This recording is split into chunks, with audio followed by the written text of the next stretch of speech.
नमस्कार, मैं जितेंद्र जैन और आप देख रहे हैं खबर समय जगत। आई नजर डालते हैं आज की कुछ ताजा तरीन खबरों पर।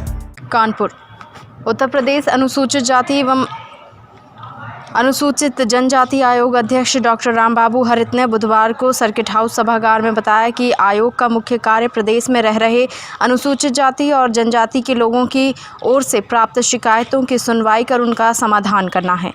आयोग कुछ मामलों में स्वतः संज्ञान भी लेता है। वर्तमान सरकार का निरंतर प्रयास है कि अनुसूचित जाति एवं जनजाति के लोगों को सुदृढ़ बनाया जाए, जिससे कि देश के विकास में उनकी भागीदारी सुनिश्चित हो सके। उन्होंने बताया कि प्रधानमंत्री मोदी एवं मुख्यमंत्री योगी के नेतृत्व में अनुसूचित जाति एवं जनजाति के उत्थान के लिए बड़े पैमाने पर पहल की गई है। उन्होंने बताया कि जब उन्होंने आयोग के अध्यक्ष का पदभार ग्रहण किया, उस समय आयोग में सुनवाई हेतु 342 मामले लंबित थे, जिनमें से पुलिस विभाग के 280, राजस्व विभाग के 40 व विभाग से संबंधित 22 मामले लंबित थे। एक माह से भी कम कार्यकाल में कुल 307 प्रार्थना पत्र आयोग में प्राप्त हुए, जिनमें से 157 मामलों में संबंधित विभागों को अपने स्तर से निस्तारण हेतु भेजे गए। 150 मामलों में संबंधित विभागों में आख्याएं मंगाकर आयोग द्वारा निराकरण किया गया। 12 तारीख को लखनऊ में मेरी अभी बोर्ड की बैठक हुई थी, जिसमें मैं स्वयं और मेरे दोनों उपाध्यक्ष और बाकी मेरे माननीय सभी सदस्य उपस्थित थे, हमारे अधिकारी थे।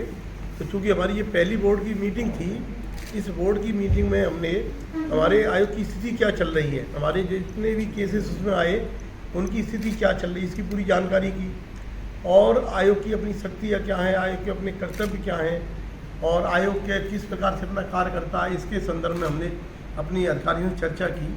तो एक मैंने आपको अभी अपना जो प्रेस नोट है उसमें एक डेटा भी दिए हुए हैं। मैंने 2015 से जो है और अभी जून 2021 तक के ये मेरे डेटा हैं। तो इसमें जितने हमारे पास केस आते हैं, केस की हम ग्रेविटी देखते हैं कि जो केसेस थोड़ा हल्के उसमें होते हैं उनको हम संबंधित विभागों को भेज देते हैं, वही इसको निराकरण करके और इसका वो करें। और जो भी पीड़ित व्यक्ति होता है उससे बोल देते हैं कि यदि कोई तुम्हारे हिसाब से या तुम्हारे को न्याय न मिले तो आप हमसे पुनः संपर्क कर सकते हैं। तो ज़्यादातर तो हमारी इस तरह की होती हैं। इसमें लगभग हमारा 40-50% तरीके की शिकायतें सबसे जैसे मारपीट हो गई, झगड़ा हो गया, उसमें जासूसी शब्द कह दिए, गाली दे दिया, इस तरह की जो हल्के उसमें आती हैं।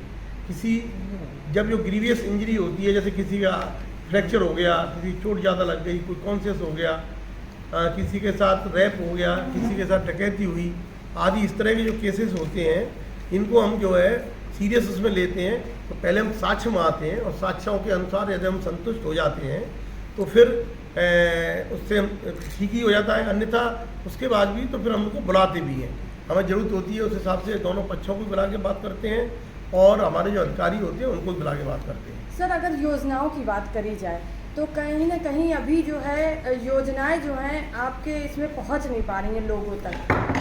जो हमारी योजनाएं सरकार की हैं, हमारी केंद्र सरकार की माननीय नरेंद्र मोदी जी के नेतृत्व में जो हमारी योजनाएं बन रही हैं एक गरीब समाज के लिए, जिसमें ज़्यादातर 95% हमारा अनुसूचित जाति अनुसूचित जनजाति ही होता है, तो उन योजनाओं को ठीक प्रकार से क्रियान्वयन हो, इसकी चिंता भी आयोग करता है हमारा। तो इसके लिए हमने एक व्यवस्था सुनिश्चित ये की है कि हमने पूरे प्रदेश को 6 क्षेत्रों में बांटा है और 6 क्षेत्रों को हमने 2-2 क्षेत्र, हमने स्वयं मैं 2 क्षेत्रों में और 2 में मेरे दोनों में उपाध्यक्ष 2-2 में जाएंगे।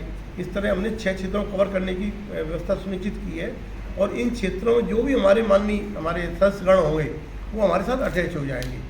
तो ये तो एक मतलब टेम्प्रेरी व्यवस्था बनाई है। वैसे हम लोग सभी लोगों को कहीं भी प्रदेश में जाने की भी जो है ज़रूरत होगी कहीं भी जा सकते हैं। तो एक तो ये हुआ, इससे हमारा काम ये हो रहा है कि जब हम क्षेत्रों में जा रहे हैं तो सरकार की योजनाओं के बारे में अधिकारियों से बात करते हैं, उनसे आंकड़े लेते हैं कि कितने लोगों को क्या किस तरह से कुछ सुविधाएं मिली, क्या हुआ। और जब लोगों को पता लग जाता है समाचार पत्रों आप लोगों के माध्यम से, तो तमाम पीड़ित लोग हमसे मिलते भी आकर के, तो हम सीधे जो पीड़ित व्यक्ति रूबरू होती है हमारी आयोग जो है, उसका लाभ ये मिलता है कि गरीब समाज है उनको लखनऊ में जाना पड़े, वो सीधे हमसे बात कर लेते हैं, कोई लाभ मिल जाता है। वैसे हमने ये व्यवस्था भी सुनिश्चित की है कि कोई व्यक्ति हमारे पास डाक से भेजेगा कोई अपनी शिकायत, कोई व्यक्ति हमारे पास अपना जो है फैक्स से भेजेगा, हमारे व्हाट्सएप पर भेजेगा या पोर्टल वेबसाइट पे भेजेगा, तो उनको हम संज्ञान में लेते हैं, या इलेक्ट्रॉनिक मीडिया के माध्यम से या कोई प्रिंट मीडिया के माध्यम से भी हमारे को जानकारी मिलती है, सो मोटो कॉल करके हम उसको भी संज्ञान में ले लेते हैं। और उसके अनुरूप हम फिर कार्रवाई सुनिश्चित करते हैं। तो संपर्क लोगों से नीचे तक हो रहा है, तो उसका लाभ ये मिल रहा है कि जो सरकार की योजना है उससे लोगों को रूबरू भी हो रहे हैं और अधिकारी को थोड़ा सतर्क हो जाते हैं कि भाई अब आयोग घूम रहा है और हमारी सरकार के हमारे और भी मंत्रीगण सब मूवमेंट लगे हुए हैं। तो उससे ये होता है कि फिर अधिकारी ठीक काम करना शुरू कर देते हैं और लोगों को ज़्यादा से ज़्यादा लाभ मिल जाता है। सर, अभी हाल ही में 2 योजनाएं लागू करी गई हैं। एक ये कि हम 2 हमारे 2, हाँ, इससे भी काफ़ी प्रभावित होंगे क्योंकि आपके जो ये वर्ग है उसमें काफ़ी बच्चे वगैरह होते हैं, तो क्या कुछ कठिनाइयाँ आ रही हैं इसको लागू करने में? देखिए, ये एक सीधा सिद्धांत है कि मेरे पास 100 रुपये खर्च करने के लिए है, तो मुझको ये व्यवस्था सुनिश्चित करनी चाहिए कि मैं 100 रुपये खर्च करने की ज़रूरत है मुझे, तो कम से कम 110 रुपये तो मैं कमाऊँ। यदि मेरे पास 100 रुपये खर्च करने की मुझे ज़रूरत है और मैं कमा रहा हूँ 50, तो मेरे घर में परेशानी कुछ नहीं रहेगा। फिर ये क्या होता है, गरीब समाज के लोग जब उसे पूरा नहीं कर पाते हैं तो तमाम उससे अपने कष्टों को दूर करने के लिए वो अपने में फंस जाते हैं। कोई शराब पीता है, कोई नशा करता है, कोई तमाम तरह के ऐसे नशा करके वो थोड़ा रिलैक्स महसूस करता है अपने को, लेकिन वो इसके साथ साथ एक तो वो गरीबाई से मर रहा है, प्लस वो अपने शरीर का भी और सत्यानाश कर रहा होता है, जिससे तमाम इन चीज़ों से शरीर को बीमारियाँ होती हैं वो उसको और लग जाती हैं। उसका इलाज करने की स्थिति में होता नहीं है। जैसे हमारी सरकार ने 5 लाख का आयुष्मान सुनिश्चित योजना की है, इससे गरीब लोगों को 5 लाख तक इलाज सुनिश्चित मिल सके, तो ये की है। लेकिन फिर भी तो गरीब समाज के लिए सबसे बढ़िया रहेगा ये यदि हम हमारे दो, मैं तो ये कहता हूँ जी, मैं चिकित्सक भी हूँ और लगभग मेरा जो है 45 वर्ष का मेरा चिकित्सक पीरियड हो चुका है अभी तक, कि हम 2 हमारा 1, यदि हम ये व्यवस्था रखेंगे तो ये हमारे लिए अच्छा रहेगा, हमारे परिवार के लिए अच्छा रहेगा, हमारे देश के लिए अच्छा रहेगा।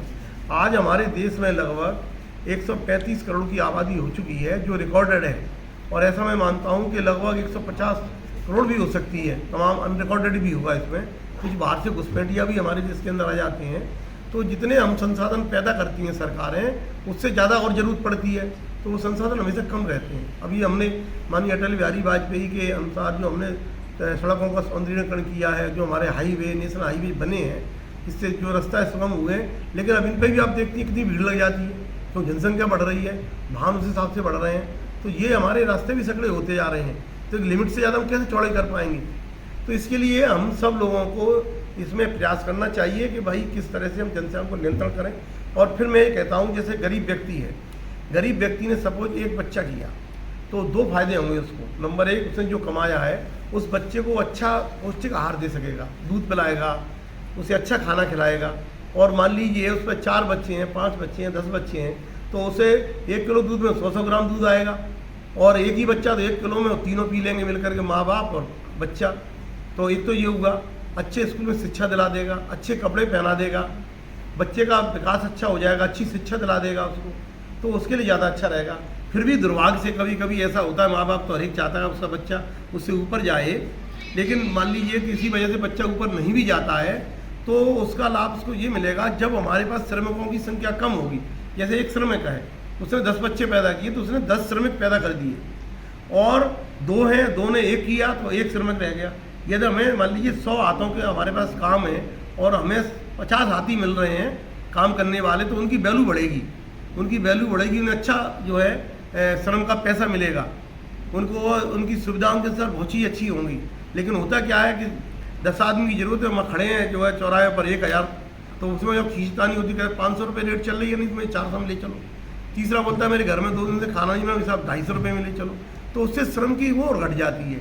इसलिए बच्चे कम करेंगे हम, तो इसमें सबसे ज़्यादा। खबर समय जगत के लिए कानपुर से ब्यूरो चीफ मुकेश दीक्षित की report. For latest news, subscribe to our channel and press the bell icon.